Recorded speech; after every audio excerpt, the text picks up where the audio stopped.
Shri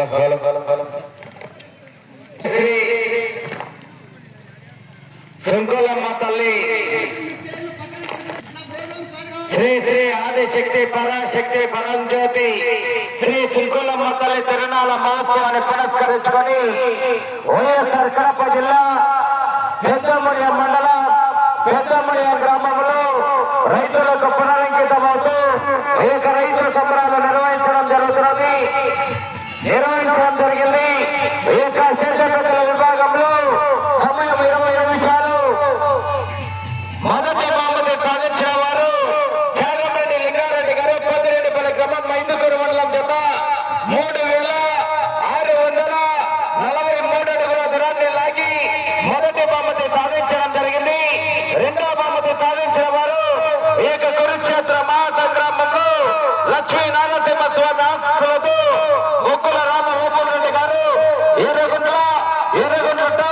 and కంబై Shri Venkateswara స్వామి ఆశీస్సులతో సగిలి చెన్నకేశ్వర రెడ్డి గారు చెరువు కిందపల్లి గ్రామం ఒల్లూరు మండలం కడప జిల్లా వారి జత 3315 అడుగుల 3.5 అంగుళం దూరాన్ని లాగి రెండవ బహుమతి సాధించడం జరిగింది.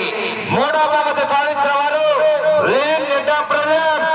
కొట్టేపాలెం వాస్తవ్యులు చిన్న జత 3267 అడుగుల 8 ఇంచుల దూరాన్ని లాగి మూడవ బహుమతి సాధించడం జరిగింది. నాలుగవ బహుమతి సాధించిన వారు సిపి చంద్రశేఖర్ రెడ్డి గారు కొత్తపల్లి గ్రామం పెళ్లిమరి మండలం కడప జిల్లా వారి జత 3263 అడుగుల 4 ఇంచుల దూరాన్ని లాగి నాలుగవ బహుమతి సాధించడం జరిగింది. ఐదవ బహుమతి సాధించిన వారు లెనిన్ ఎంటర్ప్రైజెస్ కొట్టేపాలెం వారు నెల్లూరు రూరల్ జిల్లా జత 3257 అడుగుల 8 ఇంచుల దూరాన్ని లాగి ఐదవ బహుమతి సాధించడం జరిగింది. ఆరవ బహుమతి సాధించిన వారు జయశ్రాది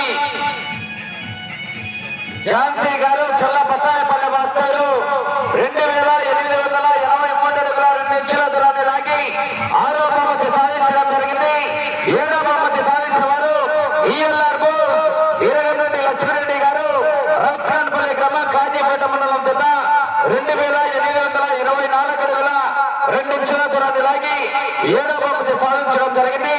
ఎనిమిదవ బహుమతి సాధించిన వారు గంగిరెడ్డి కృష్ణ కుమార్ రెడ్డి గారు కల్లమ్మాపురం వాస్తవులు ప్రతిపాడు మండలం జత 2750 అడుగుల దూరాన్ని లాగి 8వ బహుమతి సాధించడం జరిగింది. 9వ బహుమతి సాధించిన వారు గుట్టిగుండి గారి లక్ష్మీ నరసింహులు గారు ఆలమూరు గ్రామం రుద్రవరం మండలం నంద్యాల జిల్లా వారు 2702 అడుగుల దూరాన్ని లాగి 9వ బహుమతి సాధించడం జరిగింది. 10వ బహుమతి సాధించిన వారు బండారు లాలు కిరణ్ గారు రుద్రవరం గ్రామం రుద్రవరం మండలం నంద్యాల జిల్లా జత 8 బార్లు పూర్తి చేసుకుని ఇంకా సమయం ఉండగానే 4 నిమిషాల 30 సెకండ్లు ఉండగానే పోటీ నుంచి క్రాస్ చేసుకుని 10వ బహుమతి సాధించడం జరిగింది. బహుమతులు సాధించిన జత యజమానులు ఆ యొక్క సుంకులమ్మ తల్లి దేవస్థాన ప్రాంగణంలోకి ఇచ్చేసి ఆ యొక్క బహుమతులు స్వీకరించాల్సింది